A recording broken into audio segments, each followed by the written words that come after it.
Good evening, everyone, and welcome to our sixth in a series of expert webinars exploring the issue of nuclear power in New York. Thank you for joining us tonight. I'm Doug Wood, the Associate Director of Grassroots Environmental Education, and we are privileged to be part of the coalition of groups and individuals working to bring some science, some sanity, and some common sense to the discussion of nuclear power in New York. And we're very happy to be the hosts of these fact-based webinars. Tonight, our subject is the challenges inherent in trying to power up old nuclear power facilities that were certified by the federal government for defueling, permanently shuttered, and committed to decommissioning. We're going to hear about three different facilities from three experts who are close to the action, and they'll report on what is going on, and then we'll hear a special presentation from Dr. Arnie Gunderson, who will give us an overview of this zombie nuke situation, as people call it. To set the stage, I want to share an insight I gleaned from remarks by Paul Gunter of Beyond Nuclear to the New York State Decommissioning Oversight Board last June regarding the decommissioning of Indian Point. The presentation was called Mind the Gap: Decommissioning's Critical Link to Public Safety and Extended Reactor Operations. Now, the Nuclear Regulatory Commission has recognized decommissioning activities as important to safety and reliability of continued operations of the remaining fleet. But for the past 11 years, the agency has unsuccessfully tried to harvest old materials for laboratory analysis to study residual material reactor safety margins. This harvesting and testing is not unlike a human autopsy.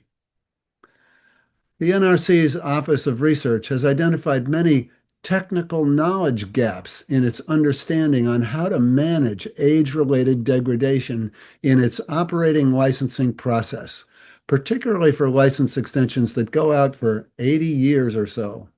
So the NRC hired Pacific Northwest National Laboratory to identify and recommend how to close those knowledge gaps. Pacific Northwest issued its report in 2017 called Criteria and Planning Guidance for Explant Harvesting to Support Subsequent License Renewal.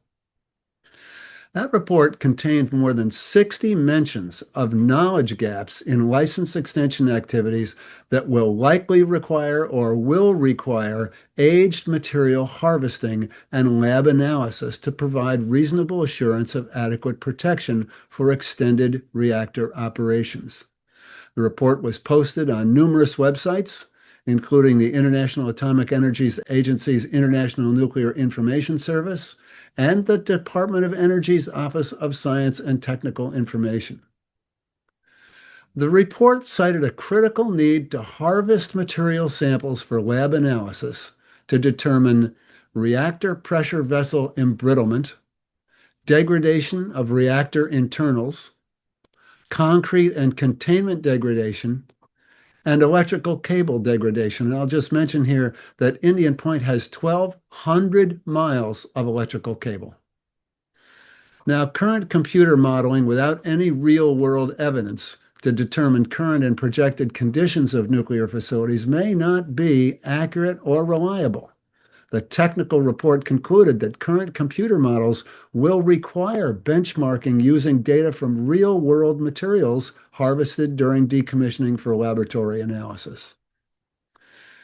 10 months after the release of this report in 2017, Beyond Nuclear staff questioned the NRC about the recommendations of the report. And within several days of that meeting, the report was removed by the NRC from all government websites. The NRC claimed it was just a draft and was mistakenly released by the laboratory. But internal documents show that NRC staff was concerned that the report would support legal challenges and impede licensing extensions of operating nuclear facilities. A revised report was issued in March 2019, scrubbing out all the references to knowledge gaps and eliminating the requirement for harvesting of materials. The Indian Point Decommissioning Oversight Board stated that it will be evaluating harvesting and laboratory testing as legitimate costs of doing business in the state of New York and in the public interest at large. And Paul concluded his presentation with a request that the board instruct Holtec to follow the original recommendations of that Pacific Northwest National Laboratory report. Now, the Indian Point Units 2 and 3 are both pressurized water reactors. A thorough autopsy of these units could be used for material evaluation at Michigan's Palisades nuclear facility, which is also a pressurized water reactor. And we're going to hear more about that in a minute.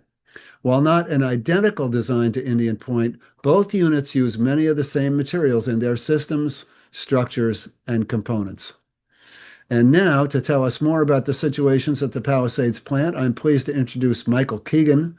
Michael is a founding member of Don't Waste Michigan, Citizens Resistance at Fermi 2, and the Coalition for a Nuclear-Free Great Lakes. Michael frequently works as a technical researcher and advisor in coalitions to legally challenge nuclear power and nuclear waste. Michael, welcome to our webinar. Thank you. My name is Michael Keegan. I'm from Monroe, Michigan. I'm trained as a social scientist. I am a scientist, and I now apply that to document review at with the nuclear power industry. I thought we'd get oriented here with a satellite photograph of the Great Lakes Basin. 21% of the world's surface fresh water, 40 million people drinking out of the Great Lakes Basin. So Palisades is located in the southwest corner of Michigan, which would be the southeast shore of Lake Michigan. Here we are at Palisades. It's an 800 megawatt nuclear power plant. It had started construction in 1967 and came into operation in 1971. For 20 years, it had a provisional license because it did not meet current criteria. Here's a picture of the generator room, the turbine hall at Palisades, where work had been done. They just now announced that they were turning the turbine, and it's not clear that the turbine had been, if it had been turned for 4 years, that they've sat idle. This is a schematic of the Palisades plant. As you can see, it's a pretty complex piece of machinery. And we may need to come back to that. But a million things have to go right. One thing can go wrong, and if it doesn't mesh, there are going to be problems. I want to rely on Normal Accidents by Charles Perrault. He's a Yale sociologist, organizational sociologist, and what he did was set out a graph. You look at the technologies, different organizations, from school boards to airplanes to nuclear power plants. And along the bottom scale, he had simple to complex, and on the left scale, the vertical scale, he had loose coupling and tight coupling. Way up in the fourth quadrant, very, very tippy top, the most complex and the most tight coupling industries were nuclear power and the airline industry. He wrote a landmark book in 1983. It's since been updated. But chapter 2 looks at TMI, and he takes it apart from an organizational perspective. And he terms these as normal accidents. These are things you can expect when equipment starts to shake out. There is no tolerance. In a nuclear industry, a nuclear power plant, everything has to mesh perfectly. And when it does not, it starts to ripple on through. And this is what he calls normal accidents. So I think we are in for a whole slew of normal accidents at Palisades. In 1991, well, in the 80s, the Palisades plant was having a pretty lousy run. For about a decade, they ran at a 44% efficiency. The steam generators, the originals, start to falter in the mid to late 80s, and they had to be replaced. The owner, Consumers Power, did not want to replace, so they wanted to defer it. But finally, they did have to replace, and in 91, they replaced the steam generators. They replaced the steam generators with the same vintage steam generators that the plant was initially installed with. And these utilized Inconel 600. They installed those steam generators, and wasn't too long before those started to fail. In the span of the 2000 to 2010, there were several steam generators being replaced at nuclear reactors. And what it was being found was the Inconel 600 was not a good alloy to be using for steam generators. But here it's already installed at Palisades, and they're stuck with it. In 2006, Consumers Power went to the Michigan Public Service Commission and said, we're considering selling the plant. There are some major expenses we have, and we are not going to take care of those expenses. We're going to sell the plant, and the next owner can then take those on. And those included the steam generators needed to be replaced. That's about a $500 million project. The cable trays, the electrical had to be replaced. Another 100 million. The reactor pressure vessel head was faulty. It needed to be replaced. In fact, a new one was ordered, and that new one came in faulty, and they could not install it. The control rod drive mechanisms, the worst in the entire industry, according to David Lockbaum with the Union of Concerned Scientists, a nuclear engineer. Entergy bought the plant in 2007. Consumers advocated before the Michigan Public Service Commission that some of the decommissioning trust fund could be given back to the ratepayers, but some should go to Consumers Power, and some should go to the new owner, Entergy. So 100 million went to Consumers, 100 million to Entergy, and 116 million back to the consumers. So now the decommissioning trust fund is down $316 million. Entergy knew that they were going to sell the plant. They did not do any of the replacement work, any of the repairs that were indicated needed to be done.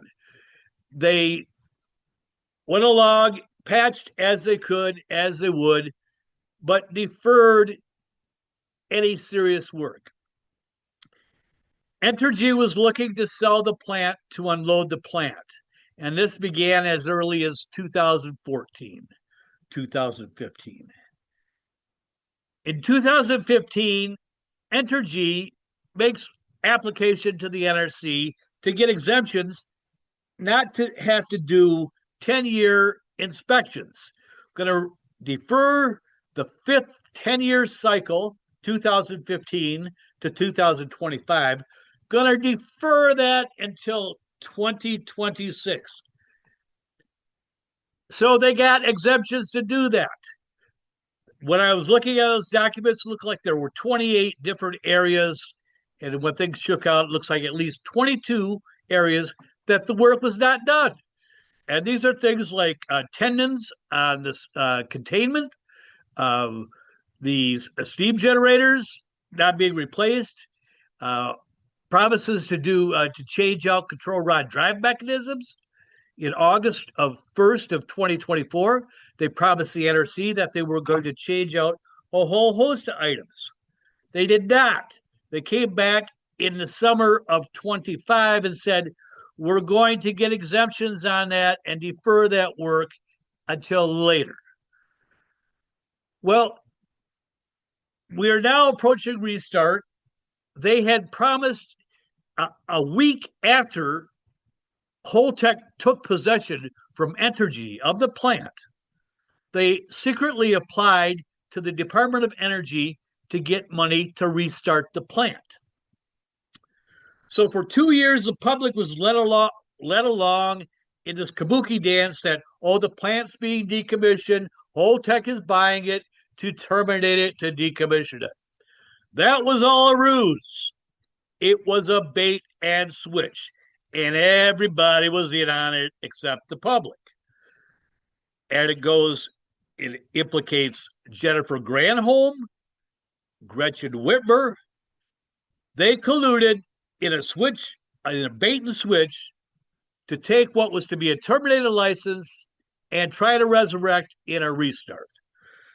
Now, we intervened on the license termination, and then we had to turn around, intervene on the plant restart. But it was a ruse. And so they had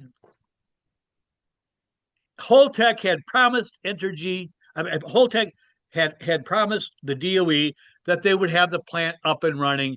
Their estimate was mid 2024, which would have been June 30th, 2024. As you can see, they are now more than 2 years behind schedule and talking about another 6 months to start up.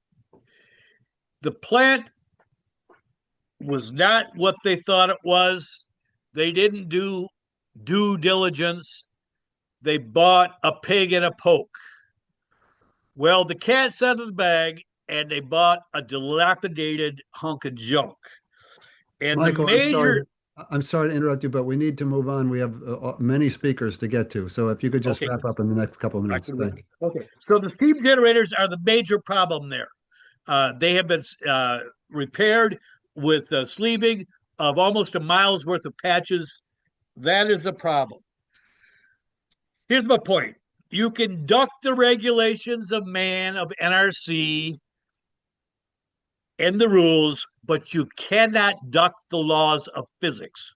And the plant is going to come back to bite them in the butt. They're way behind schedule. And when you look at Fukushima, the root cause analysis of Fukushima was collusion between the government and the utility. And that's what we have here in spades at Palisades. Thank you. Thank you, Michael. As you say, there are likely to be a lot of normal accidents happening in the future at Palisades. So thank you for that overview, and we'll come back with questions at the end of the program tonight. I'm going to turn now to Eric Epstein. Eric is the chairman of 3 Mile Island Alert Incorporated, a safe energy organization founded in 1977. He serves as president of EFMR Monitoring Group, a nonprofit economic development corporation, and he's chairman of Stray Winds Area Neighbors, which is a smart growth association in 2005. Eric lived through the situation at 3 Mile Island, as many of us did. And Eric, we're happy to have you here tonight. The floor is yours. All right, thank you. Eric Epstein, 3 Mile Island Alert. So our organization was founded in 1977, 2 years before the accident. The initial environmental group to intervene was Environmental Coalition on Nuclear Power out of State College, Chauncey Kepford, and Judy Johnsrud. We did intervene with ECNP before the accident at TMI, and we successfully were able to get the containment building to have a more sturdy, it's not a scientific term, but a sturdier defense mechanism. So 3 Mile Island is complicated. Let me just say this. TMI Unit 1 and TMI Unit 2 together were built for 1.1 billion. That's 5.2 billion by today's dollars. All ratepayer money. All ratepayer money. The company that controlled it, GPU, had 3 subsidies. All subsidies, MedEd, who had 50%, JCP&L had 25%, and Penelec had 25%. MedEd is in Allentown. Jersey Central Power and Light is in Jersey, and Penelec is in Pittsburgh. What people really never understood is that the local community really got none of the energy. There's a couple parcels of rate base there that were serviced by TMI, but not much. Next slide, please. So the meltdown was avoidable. TMI Unit 1 came online in 74. TMI Unit 2 came online about the last day of 78 in order to get into the base rate. A year prior to the TMI accident, a precursor event took place in David Vesey with the same malfunctioning valve, the PORV. Apparently, this valve had about a 10% failure rate. Information was communicated to the company, and the company ignored it. So at the accident, you have two phases. You have a loss of coolant accident and a core melt. Beginning at 4 in the morning, and then when the shift changed, you had folks recognize what was happening and started to cool the reactor. It was caused by a rapid loss of cooling and human error. I mean, they didn't trust their equipment and they didn't trust it because the PORV had failed in the past. Significant radiation releases all the way up to Albany and massive evacuation. Next slide, please. All right, so what we have here is what we had in 74. All right, you have unabashed enthusiasm from the governor, both political parties, Secretary of Energy, and also the president. TMI is symbolic, and this plan is going to restart. And the reason I feel that confident is what was once the funeral for nuclear power can now be the rebirth. Interestingly enough, this is a marriage between high tech and what I would consider low tech. But at any rate, this deal was cut when Microsoft got a 20-year contract to buy the energy from TMI. The market rate at the time was $48 a megawatt. They paid $115 a megawatt. And the energy, here's the formula for us. We'll supply the labor, we'll supply the water. We won't get the electricity, but we'll get the rad waste. Okay, that's the story. Next slide, please. All right, well, I say history repeats itself because in 74 and through the 70s, the country was under the fear of, and it lived through two Arab oil embargoes, rationing, and I never knew how nuclear, which is not a transport fuel, was supposed to rescue us. Now we're operating under, the false flag of China, and we have to get all the nuclear we can to beat China in the AI race. I think that it's not a correct argument, if that's the right way to put it. I never thought, and I still don't think that the two things about nuclear power that's predictable, they're going to be behind schedule and they're going to be over cost. So I don't know how that formula is a winning strategy to beat China. Next slide, please. So we negotiated. I was one of the negotiators, deregulation in Pennsylvania. And the basic deal here was the generators wanted deregulation, but they had stranded costs. They said their nuclear plants were uneconomical. I think we bailed them out for over $11 billion between four, maybe five utilities so that they could compete. I said, I can remember saying this. I was at the negotiating table with PPL and just saying, hey, this is effing it, man. No, no more. Oh, yeah, Eric, no more. So what we found out is in an 8-year period, they lost $300 million. They were right. They can't compete. Next slide, please. So the reason I have this slide up is that we've actually evacuated an accident and it didn't go well. In March 28th, the accident began. On March 30th, the governor and then the commissioner of the chairman of the NRC, Joseph Henry, had a discussion. Part of the transcript said when they were discussing evacuation, we're like two blind men searching for a flashlight in a cave. So the reason I have the one slide is kids on the West Shore were told to go home. They were walkers, and when they went home to put a book over their head and to not breathe.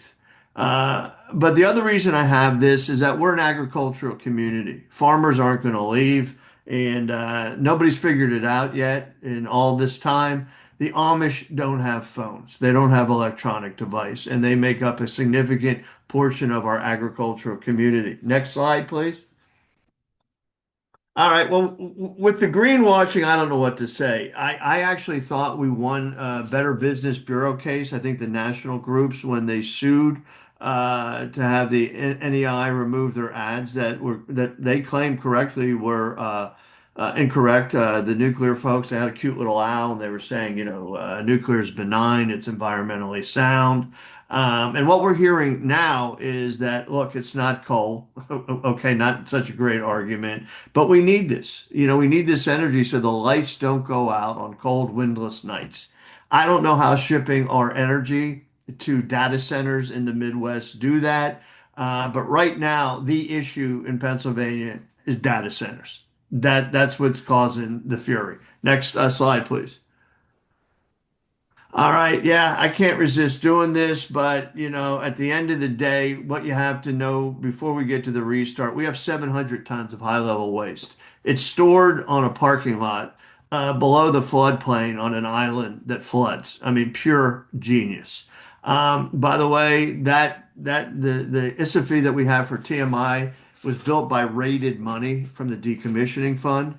TMI is now making and creating another ISAFE and TMI 2, the plant that's not going to be cleaned up. Remember, there hasn't been a human entry in the basement since '79.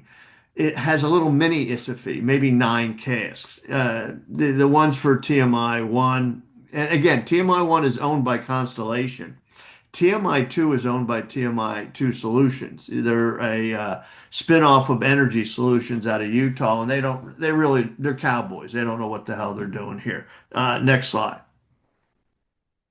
So,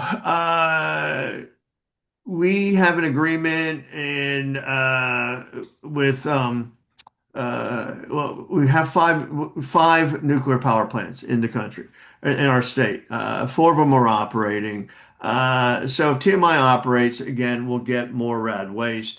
But as most of you probably know, there was an agreement in '98 between the Department of Energy and the utilities. There is absolutely no incentive to move the waste off the site because all the utilities and all the nuclear power owners get paid to keep the waste on site. Next slide, please. All right. Well, this is TMI. This is not them, but TMI is a heavily used recreation area. The vision for TMI, it was going to be kind of like a energy Levittown. There's a nuclear plant at TMI, Bruner Island across the river, a hydro dam, great water skiing, and people still fish there all the time. But we have pollution and we have tritium leaks, and again, with the data centers, this is the issue that resonates. When we were at the Susquehanna River Basin Commission arguing against allowing TMI to draw 73 million gallons a day, I asked, subpoenaed, got the testimony. There were 443 comments, 443, all opposed to pulling the water out. Next slide. So this is the issue. We have litigated to date in opposition to them getting a clean water permit, Section 401. There's draft approval. It hasn't gone through. We did the same for the MPDES, the National Pollution Discharge. Both are teed up, ready to go. We can appeal to the Environmental Hearing Board. We lost the Susquehanna River Basin Commission case, and we have to appeal that to federal court, which we'll do. And I can supply folks with a menu of the cases that we've done. This is the lower Susquehanna River. Beautiful, gorgeous river. In addition to Peach Bottom and PPL, 3 Mile Island. By the way, Peach Bottom uses 1.4 billion gallons a day. These are all like within 30 miles of each other. We have 3 dams that are just congested with silt. Next slide, please. So, this really is not pertinent to anything other than I liked excuse me, the slide. What I've tried to tell people is that you wanted to wean yourself off of oil in the '70s, and you chose nuclear. Now you are in a race to defeat China and whatever the AI competition is, and you're dependent on Russian fuel. And so history does repeat itself. Next slide. Okay, this is Centralia. This has been on fire since '62. The reason I brought this out is Pennsylvania is extremely resource wealthy. We export 30% of our energy. We're number 47 in renewable energy. And the thing that really chaps my ass is that we lead the country in abandoned gas wells. We lead the country in abandoned coal mines. Right now, there are 40 fires burning in Pennsylvania. So I confronted Senator McCormick, and his answer was, well, we're converting a coal to a gas plant. Wholly unconvincing and difficult. But a lot of us in a lot of states have a lot of trash that needs to be picked up. Next slide, please. The cost of electricity is not going to go down. We just settled a case. It was an 8-month case. We have now regulations around data centers. But if you look at 2024, I think it was 4.3 billion was spent on data centers in terms of infrastructure.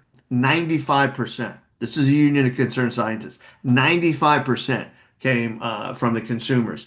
I am optimistic. I think in the fall you will see PJM making it somewhat easier for renewable because we're up and ready to go.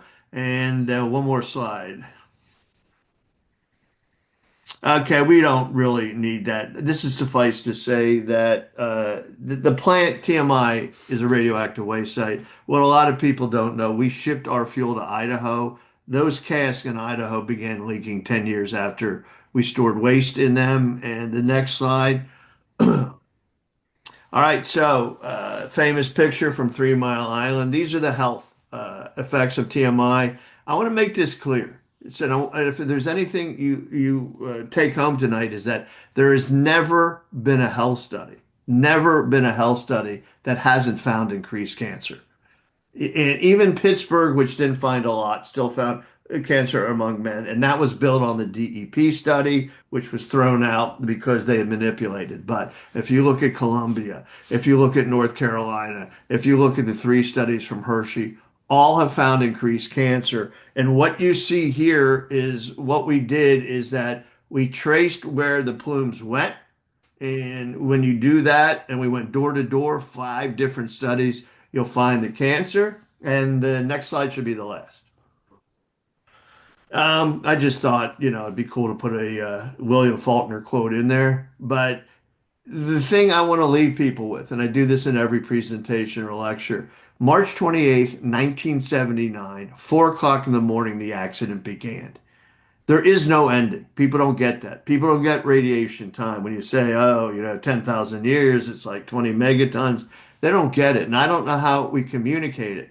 The irony is, if you see that little plaque, that was put there by the Japanese, who were here until about 1988, studying TMI-2, and again, ironically, to make sure there would never be a nuclear accident in Japan. Happy to answer questions later, and I'll try to get to some of them on the chat as well. Thanks for giving me the opportunity. Great, Eric. Thank you so much. Your comments about the evacuation plan not working just remind me that there are virtually no evacuation plans that are going to work. I mean, sending the kids home with a book over their head and telling them not to breathe, Yeah, is not a plan. it's Pennsylvania. Yeah. So we'll come back. We'll come back to you with some questions. I want to move on. I want to introduce Wally Taylor, who is the Conservation Chair and Legal Chair of the Iowa chapter of the Sierra Club. Wally's been practicing environmental law for more than 40 years and brings deep expertise on legal strategies to protect Iowa's energy future and all of our energy futures. Wally, welcome to the webinar. The floor is all yours. Well, thank you very much, and thank you to the folks who put this together. As you can see, there is a significant move on to try to restore these old plants. So let's go to the first slide, the next one. Next year, Energy owns the Duane Arnold Energy Plant in Iowa. I live about 10 miles from that plant, so it means quite a bit to me to keep it shut down. Duane Arnold was started, put online in 1974, and it was shut down in 2020, initially because the main customer of Duane Arnold decided to back out of their purchase agreement and go to renewables. And then a little later in 2020, we had a derecho, which is a straight ahead hurricane that damaged the plant, and they shut it down in August of 2020 and put it into decommissioning. But now, after seeing what was happening at Palisades and TMI, NextEra got the brilliant idea of trying to restart Duane Arnold. So in order to do that, NextEra needs to do two things. First, get a permit from the Iowa Utilities Commission. And the second thing is to get a license amendment from the Nuclear Regulatory Commission. Let's go to the next slide. With the Utilities Commission permit process, Iowa law has some requirements that the NextEra has to meet and which the Utilities Commission has to find that they have met.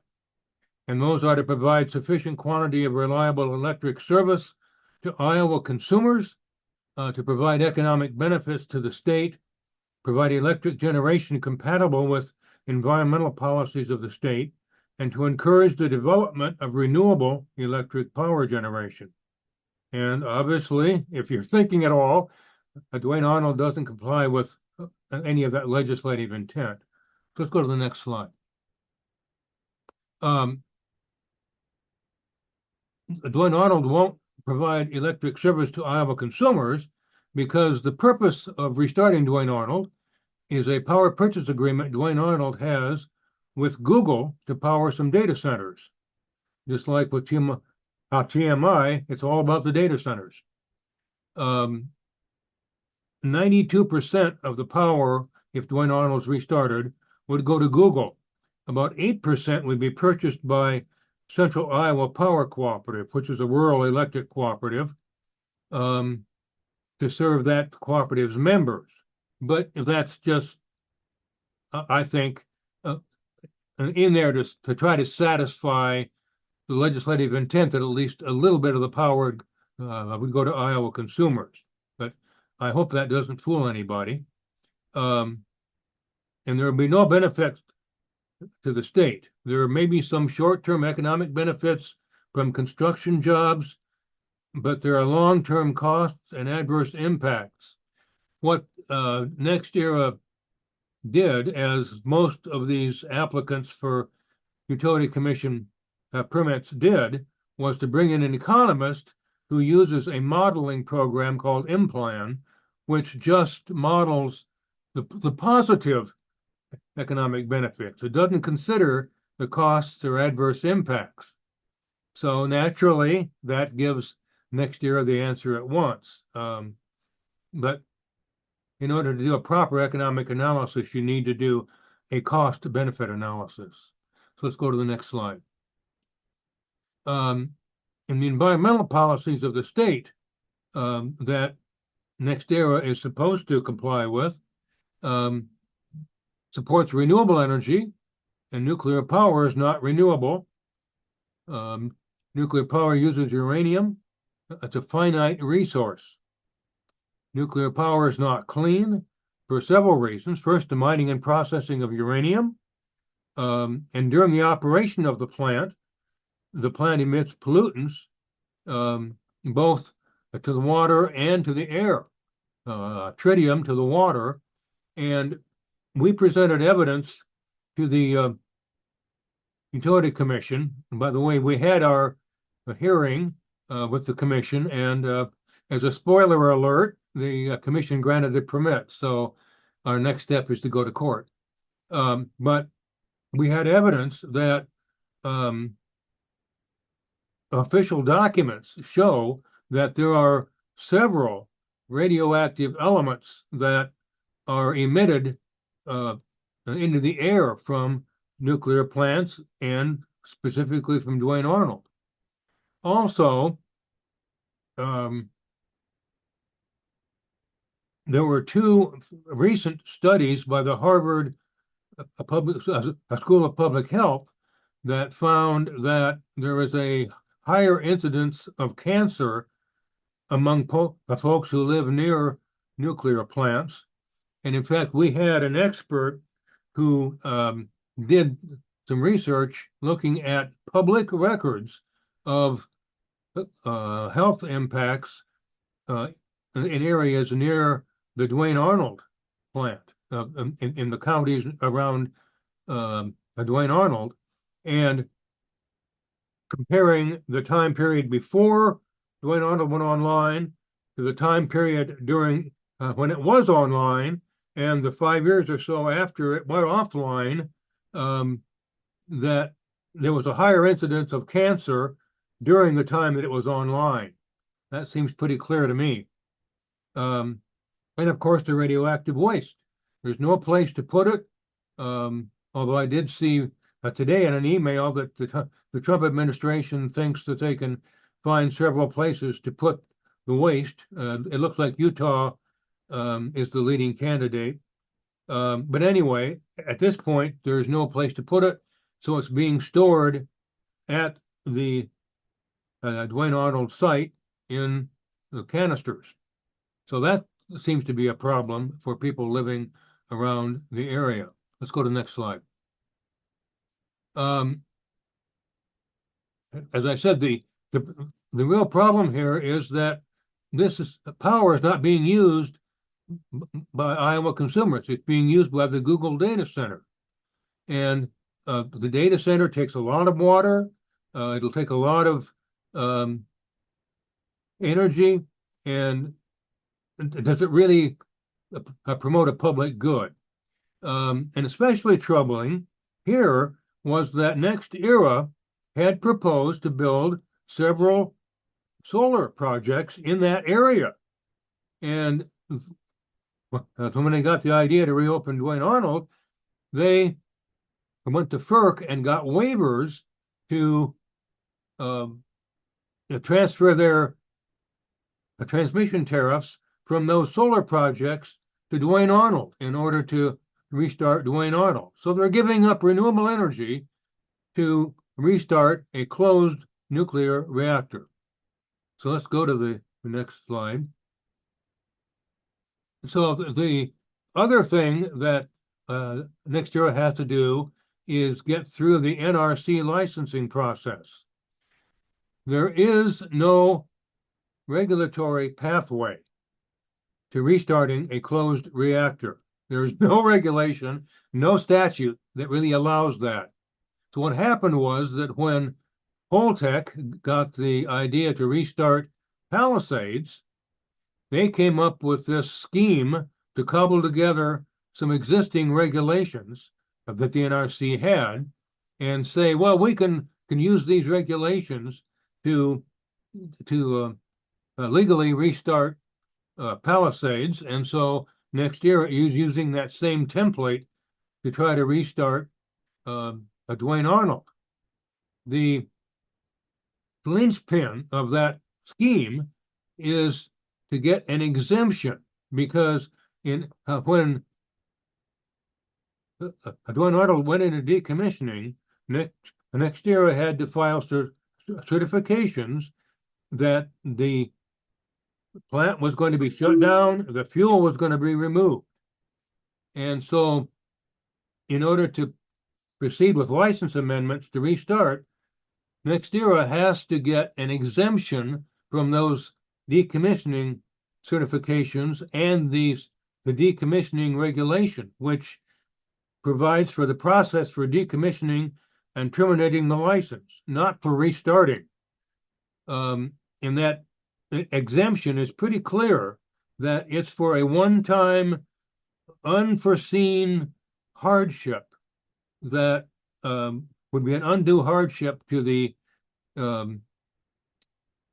power plant, the nuclear plant.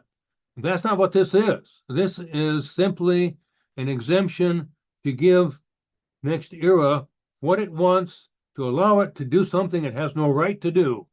And so we were challenging that exemption, and we're also challenging the license amendments that would reverse the decommissioning process. We have a hearing with the NRC's licensing board on August 13th. They haven't made that official yet. And then if we lose that, then we go to the commission itself, and then we appeal to court after that. And I think what happens at Palisades will have some impact on Duane Arnold and what happens there. Arnie Gunderson assures us that if Palisades restart, it's going to have significant problems within a short period of time after it restarts. So bad news could be good news for us at Duane Arnold. I don't know, but we hope nothing really serious happens at Palisades. But we hope that they do figure out that that was not a good plan that they had, and that will stop Duane Arnold from reopening. And I think that's the last slide. So it's a real problem here that they're trying to do something that's never been done before, and there's just so many problems with it. And like somebody said, it's like building the fire truck on the way to the fire. They just can't. It can't be done. It shouldn't be done. And hopefully we can stop all of these. Thank you very much. Great, Wally. Thank you so much for that. It's so important, your point that the NRC has zero regulations for restarting a nuclear plant because nobody ever thought it would happen. And yet we're going ahead with it, kind of making it up as we go along, or the companies are. I want to bring in Arnie Gunderson, who is the chief engineer at Fairwinds Energy Education with more than 50 years of nuclear power engineering experience. Arnie has a nuclear safety patent and was a licensed nuclear reactor operator. So please join me in welcoming our friend Arnie Gunderson. Yeah, hi, Doug. Thank you very much, and thanks for the organizers. The beginning in like the 2000s, I count about 15 nuclear power plants that were closed or that broke. These include Oyster Creek, Pilgrim, Vermont Yankee, Kewanee, Indian Point 2 and 3, Palisades, Duane Arnold, 3 Mile Island, San Onofre 2 and 3, and Crystal River. The important thing to remember about those is that they weren't making money. If they were making money, they would still be running. They were closed because they weren't making money. So now, someone earlier mentioned the word zombie nuke. Some of these nukes are still sitting essentially as carcasses in their respective states. Kewanee, Indian Point, Palisades, Duane Arnold, 3 Mile Island. And some of that subset is now actively going through NRC licensing. I would, and the 3 today are Palisades, Duane Arnold, and 3 Mile Island. I've been closely associated with Palisades, and I've called it Schrodinger's nuclear reactor. You know, when they don't want to answer a question, they claim it's dead, and when they want the NRC to license it, they claim it's alive. So it seems to be both dead and alive at the same time. But the importance of all of these reactors, but especially the 3 we're talking about tonight, is that the owners walked away because they weren't making money and they didn't properly lay up these systems afterward.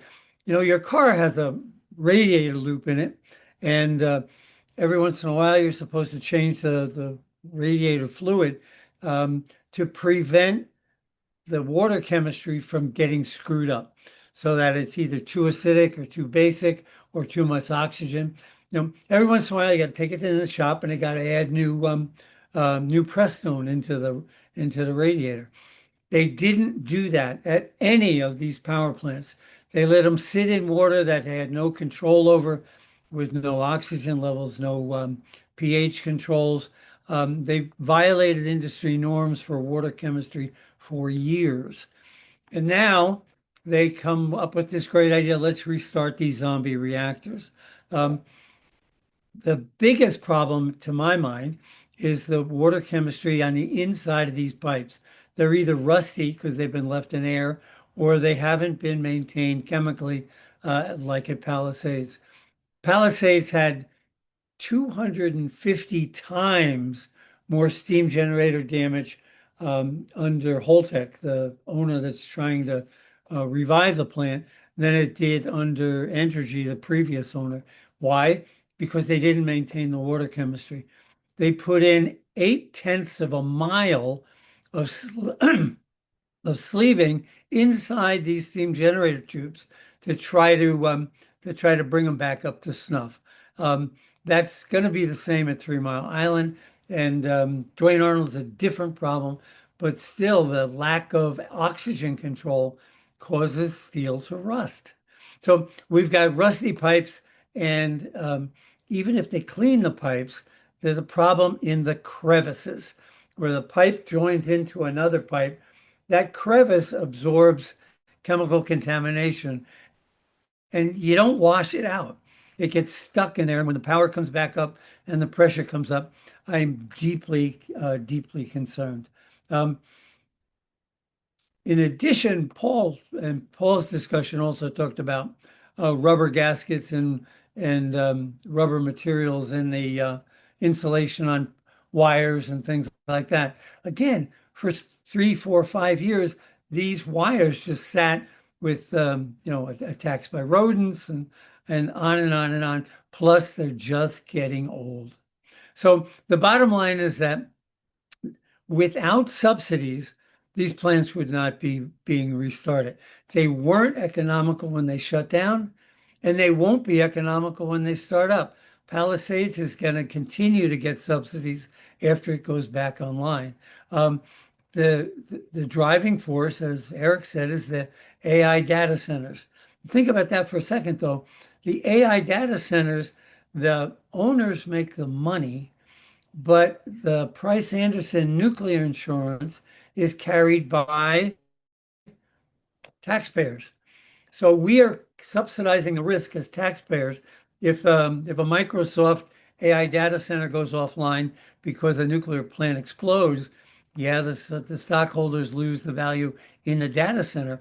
But if they, in the process, contaminate the state of Iowa, well, there's a problem there that taxpayers pay. So we've got a situation where, with the increase in emphasis on AI data centers, the taxpayers are carrying the insurance costs on aging components that are a lot more prone to break, and the ratepayers are paying a higher cost for their electricity. And in the meantime, the owners of the AI data centers are getting rich. I think that pretty much summarizes it. And my goal was to try to get us back on the schedule here, Doug. And Arnie, we really appreciate that. Thank you so much. So let's get to our Q&A. Again, if you are a reporter, please indicate that in your questions so we can prioritize those. We do appreciate the role of a free press and your interest in this issue and your willingness to cover it. So thank you in advance for your work. So I want to go back for a minute to the question we started with, which is whether or not the NRC is going to require actual physical lab analysis of the concrete, the steel, the pipes you were talking about, the crevices, all the wiring, all the components of these plants. I mean, we've talked to, everybody's talked about these plants are getting older, and I'm going to open this up to the entire panel. So turn your cameras back on, please, and your microphones. Let me answer that first, and then Yeah, go. back on. I was actively involved in closing Vermont Yankee, and we recommended that at the time. The citizens recommended an autopsy, and the NRC said it wasn't in their purview because the plant was safe, and disassembling a plant that's already closed has nothing to do with its nuclear safety. There was one autopsy done at Big Rock Point, which was a small reactor. And Actually, it wasn't an autopsy, but they stumbled on something. There's a pipe that's designed to shoot boron into a nuclear reactor when everything else fails. And during the dismantlement of the Big Rock plant, the pipe was found to be clogged solid with boron. So the system that the last button the operator pushes when things are going to hell would not have worked. And that was Wow. not determined by standard testing. It was determined during the dismantlement of the plant. So, Michael, what about Palisades? Has there been a discussion in the community or with the NRC about doing an autopsy? There is not. We challenged the Palisades is the most embrittled nuclear plant in the nation. In 2014, we went before the Atomic Safety Licensing Board. Arnie was our expert. But by that time, the NRC had changed their methodology. They'd relaxed the standard 6 times, rolled it back. Palisades exceeded embrittlement in 1981. They rolled back the standard 6 times, then they changed the methodology, and then we tried to get a hearing on that, and we were not successful in prevailing with our contentions.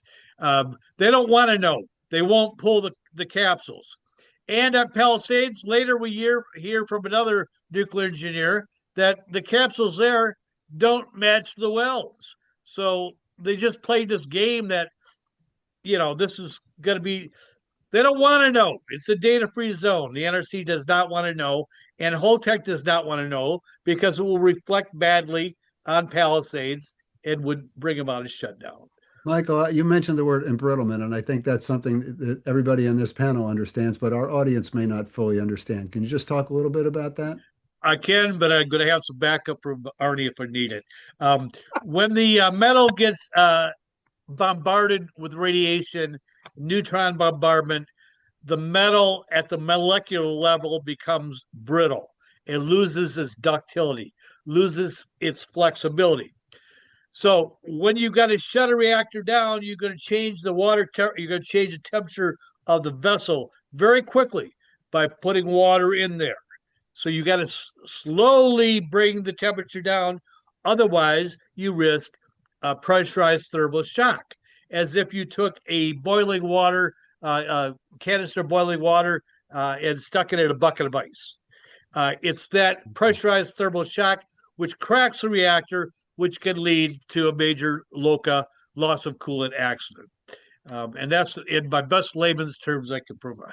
I thought that was great. Perfect. Even I understood it. Wally, has there been a discussion about at Duane Arnold about doing some sort of an autopsy and getting these physical samples into the lab? Oh, absolutely not. You can't believe how much community support there is for restarting Duane Arnold. I mean, it's just like Duane Arnold's a religious shrine. Really? Yes, that's what I'm fighting. Yeah. I see. Interesting. But the problem is, well, number one, people want the jobs. NextEra is selling this as a jobs program. Sure. And number two, as far as the public knows, and maybe it's correct, Duane Arnold operated for over 40 years safely and reliably. They had a few minor problems, but nothing like Palisades or Davis Bessie or some of the others that have had some real problems over the years. It sounds like when you describe the Iowa law, it sounds like you've got a pretty good case. Yes, if we had a good commission, yes. Well, you're going to bypass the commission, right? You're going to court. That's right. Our MAGA governor appointed the current commissioners. So that was, and in fact, the governor appointed a nuclear energy task force, I call it. And one of the members on that task force was the chair of the Utility Commission. Oh, and in fact, I filed a motion before the hearing to have her recuse herself because of a conflict of interest. And she said, "Oh no, she could be fair," so she didn't recuse herself. So that's another issue on appeal. Wow. The era of wishful thinking. Eric, we have a question for you about Governor Shapiro's House Bill 501, which seems to include another wave of nuclear bailouts with a price tag of about $7 billion, plus inclusion of advanced nuclear and nuclear fusion in the Alternative Energy Portfolio Standard. Can you tell us a little bit about that bill and what you think of it? Yeah, well, I don't think a lot of it, and I don't particularly think a lot of Governor Shapiro. We know each other, and let's just say we're not exchanging Hanukkah cards. Uh, he's never been environmental, and I mean, you have a lot of governors now, Democratic governors in Maryland, in New Jersey, in Michigan, that are touting their pro nuclear credentials. So with Governor Shapiro, what he'll say is, "I'm for all the above." That's the new catch slogan for Pennsylvania Democratic folks. We have plenty of gas. Actually, coal is making a comeback because of the data center. I don't know that this legislation goes through, but I was surprised at this session that we didn't get rid of the tax breaks for data centers. So look, anything's possible. I think it's a very bad bill. It's based on expediency. Look, Governor Shapiro is running for president, and so he hit a home run at 3 Mile Island. He got labor head over heels in love with them. Then he got the tech bros head over heels in love with them. So he's got big money coming out of that, but he does not have an environmental bone in his body. Yeah, and look, his first Secretary of DEP came from ComEd. So the legislation is out there. I think it would be a disaster. We'll work against it. But when you have legislation, it's like anything else. I think the Senate would probably approve it. So I think it's actually a chance it could pass. I mean, we're under the zeitgeist. Like we're living in like a really bad 1950s science fiction movie. And Mm. this country is about convenience and comfort. After that, they don't really give a damn. And I'm saying that to include my community and the Commonwealth. So people need to understand there's not going to be a Hollywood ending here. At some place, and I hate to say this, there's going to be an accident. And that's going to happen. I don't want it to be here. I certainly wouldn't want it to be in Iowa or Michigan, but this is, we're taking too many shortcuts. And Arnie may be able to, when I first got involved, like 40 some years ago, all the industry would say safety in depth, redundancy, safety in depth, redundancy. That mantra is gone, man. They're cowboys again. Let me just end with this. I remember going to conferences and you would see the old nuclear Navy guys, high integrity guys, high character guys. You may disagree with them on policy, but you could interact. Now I think too many younger people think this is a video game. It's very real and it's very serious, and somewhere it's not going to end well, and that's what it takes for Americans. It takes to jar their conscience. There was an article in the New York Times yesterday about Holtec's problems restarting Palisades. Michael, did you have something to do with that article? I sense that you did. Well, the reporter dropped in on a meeting that with the NRC and the public, and that's where she quoted me from. Um, we did provide some documentation for her documents, uh, but I thought it was a very good investigative article, and it was actually the first that I've seen from the media any kind of critical perspective. Um, so it's going to unfold. The cake has been baked. All these problems are baked in there, Hmm. and they're going to come out in the normal accidents. They've cut corners every which way, and they've done away with oversight at every juncture. And the NRC is rubber stamping. They are not a regulatory agency, they are an enabling agency. The public is the regulator. If we don't dig the document out and raise the issue at the highest level, it goes swept under the rug. So we don't have a regulator, we have an enabler, and we have two Congresses in a row. Biden's last term, the Advance Act just put up billions of dollars, and then coming in with all these executive orders from Trump and his gutting of NEPA and all the regulations. it's not rocket science. They're heading for disaster. I mean, and Mhm. they've set it up. This will be a man-made disaster, and it will be because we don't have a regulator. So we do our best as a public. We try to bear witness, but it's frustrating. I mean, we got to have bake sales, you know, just to get pay filing fees. So, but they're going to get theirs. They can duck all this regulation, get under the rules, pencil whip things, make exemptions, defer things. But the laws of physics are going to bite them in the ass, and it's coming. So, Yeah. pardon my French, but I am French. Wally, you want to get in on this, make a comment Yeah, here? thank you.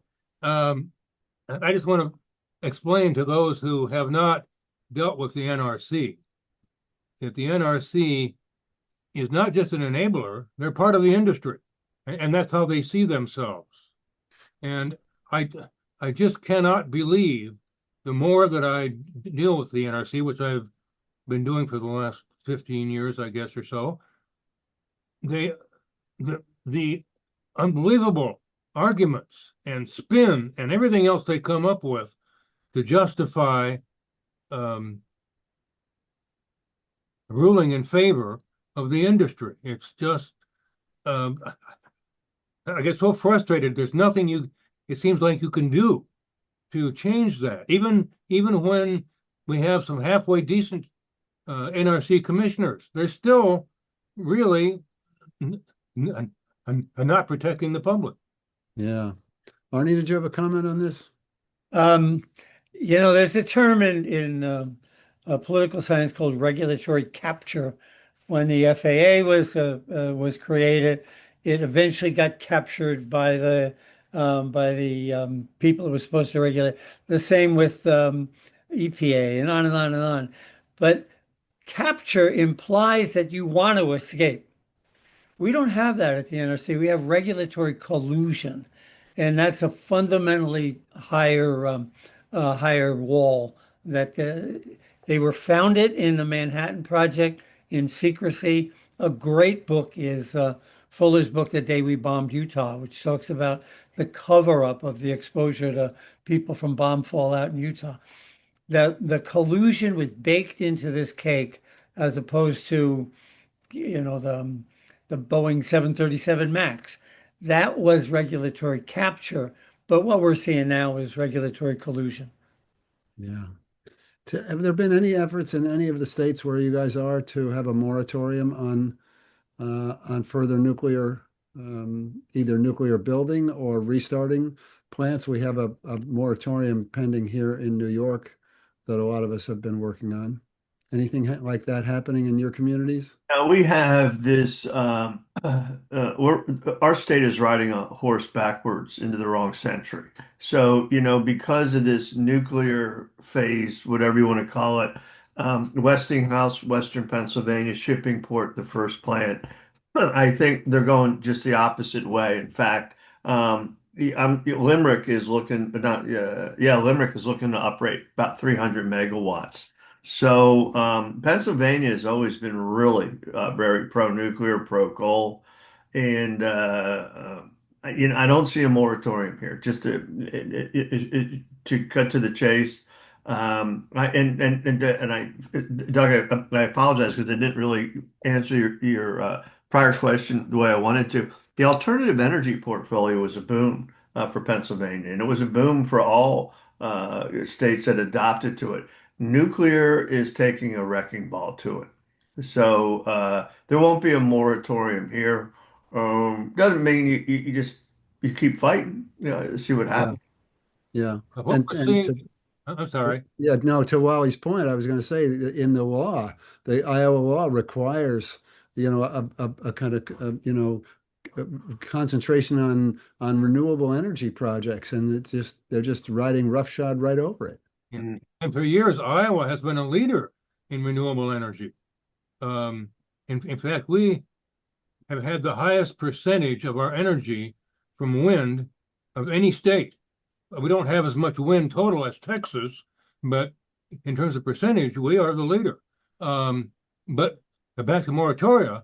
I took Latin in high school, so I know how to have a plural of moratoria. Um, we are getting moratoria on data centers.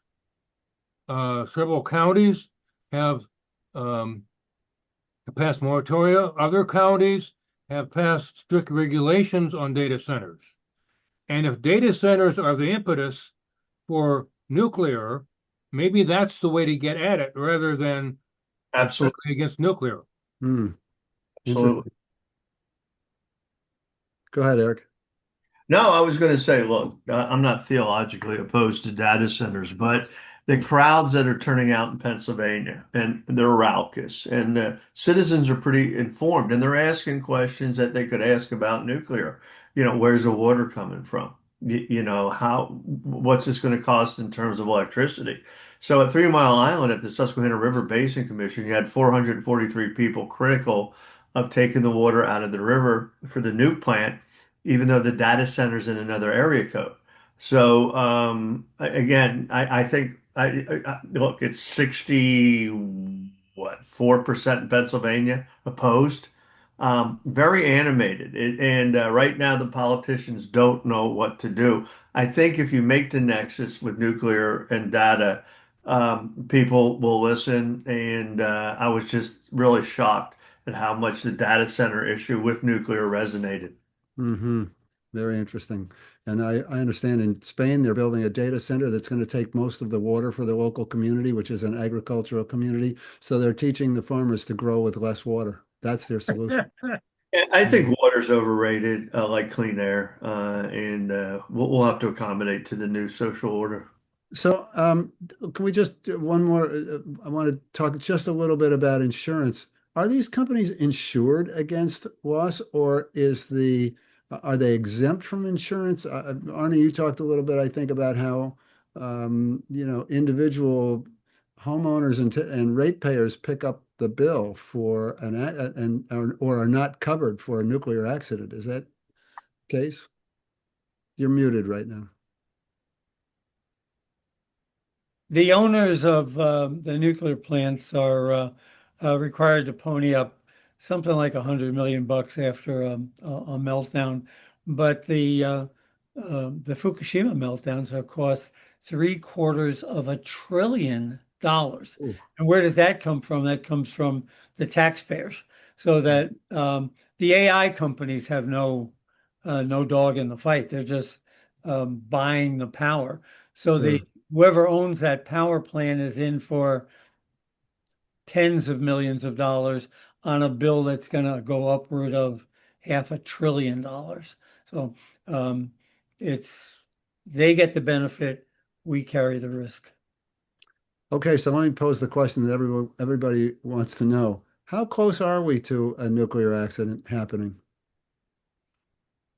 Let me And just talk to let's look. Wally mentioned that the line wind that came across Iowa and was the final impetus that closed Duane Arnold earlier. It was closing anyway, but to repair it cost so much they said, "Screw it, we're going to walk away."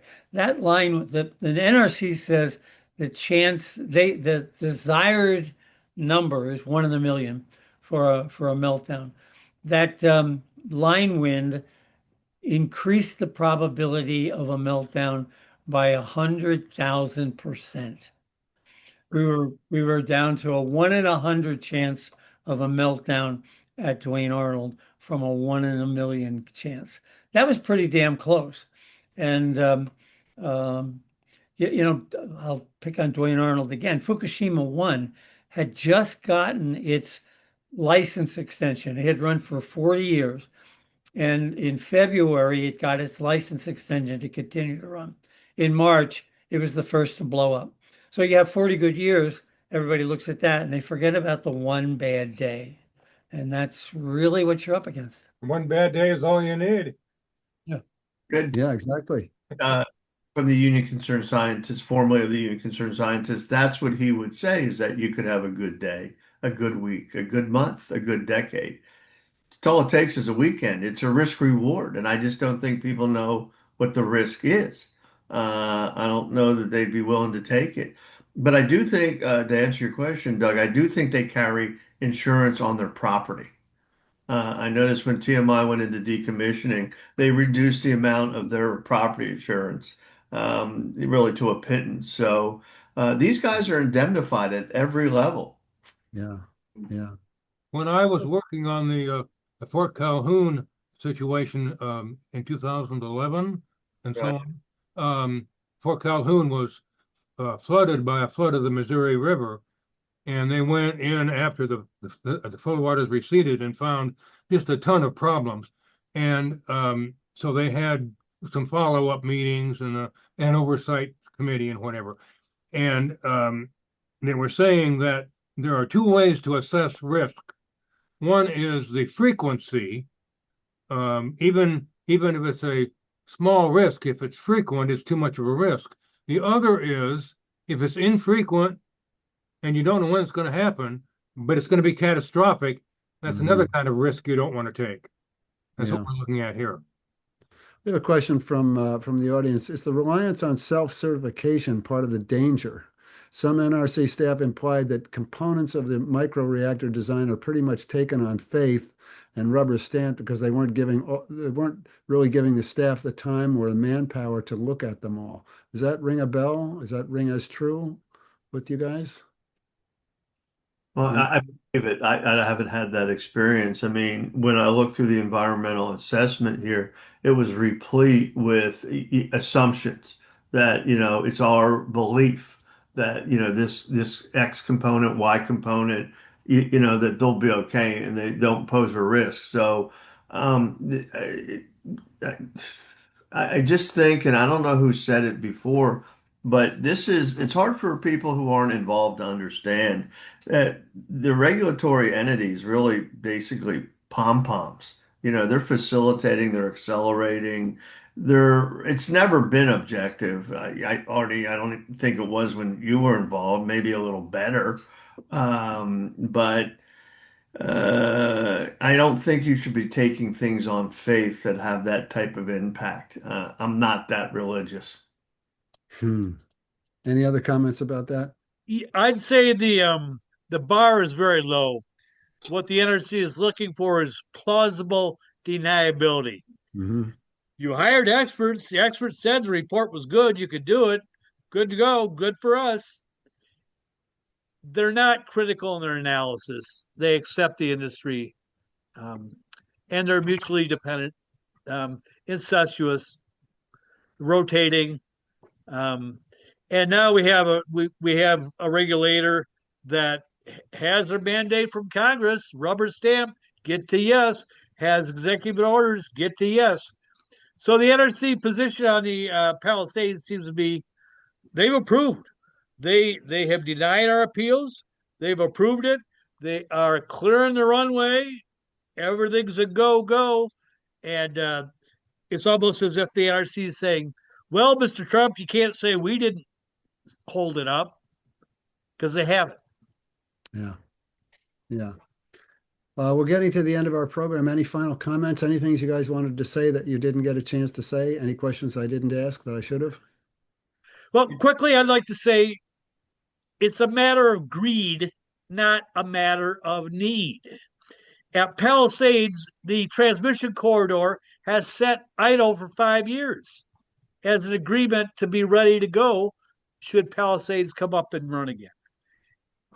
It's about the pursuit of capital. Holtec is an opportunist. It's not about running safe plants. It's about looting decommissioning trust funds, looting public coffers, DOE money. Arnie points out they're all playing with other people's money. They don't have a skin in the game, and they don't have a risk in the game because they are covered by Price Anderson. Yeah. Eric or Wally, any other final comments? Well, There was, go ahead, Eric. oh, go ahead. To the smarter and better looking Iowan. I would say that folks who understand and who have tried to understand the issues here that we've been talking about need to make it clear to others, your friends, neighbors, the relatives, your public officials, that nuclear is not the wave of the future. It's not the answer to climate change. It's not the answer to our energy needs. And we need to really rebut all of the PR that's coming from the nuclear industry now. Yeah. Well, what I was going to say, I don't know if you recall the explorer Shackleton had a quote where you conquer through endurance. So I think we need to endure and persevere. I'm a football guy. This is a football state. You know, the Amazon guys came up here and oh, gives a crap. You're Amazon, man. You still got to put on your helmet. You still got to put on your pads. And we'll see who's standing in the fourth quarter, man. So still, you know, just keep at it. And I think good things can happen. Arnie, I'm going to give you the last word. Well, the key is money. You know, if you get these guys to say, how much is it going to cost to put a kilowatt of power out from Palisades or from Duane Arnold, and then compare it to solar or wind, we win. But everybody hides behind the subsidies and opium, other people's money, OPM, is what's keeping these people alive. I just think we've got to get the regulators saying, let's take away the opium. What's the cost to run your plant versus what's the cost to run a windmill? Great. Okay, before we go, I just wanted to remind people that the imperative to carefully physically inspect any nuclear plant before restarting or even relicensing is critical to ensure public safety. I want to make sure we made that point. So for those of you who are dealing with a relicensing of a nearby nuclear plant, that idea of physical inspection is so important, and push for it. As Eric said, perseverance is everything. That's going to do it for our program tonight. I want to thank our panelists, Michael Keegan, Eric Epstein, Wally Taylor, Arnie Gunderson. Thank you all for your great knowledge and your willingness to participate tonight. I also want to thank the Forum Organizing Committee for their work in pulling this together, especially the indefatigable Manna Joe Green. And thank you to our tech expert, Beth Florio, who makes everything go so smoothly here. We appreciate it. And thank you all of you who attended tonight. We appreciate your interest in this. We hope you'll tell your friends about the webinar. And as soon as I can get to the video editing, I'll get that up on the Grassroots site. Have a nice evening, everyone. Thank you for your interest in supporting secure, reliable, cost-effective energy solutions for New York State. And good night.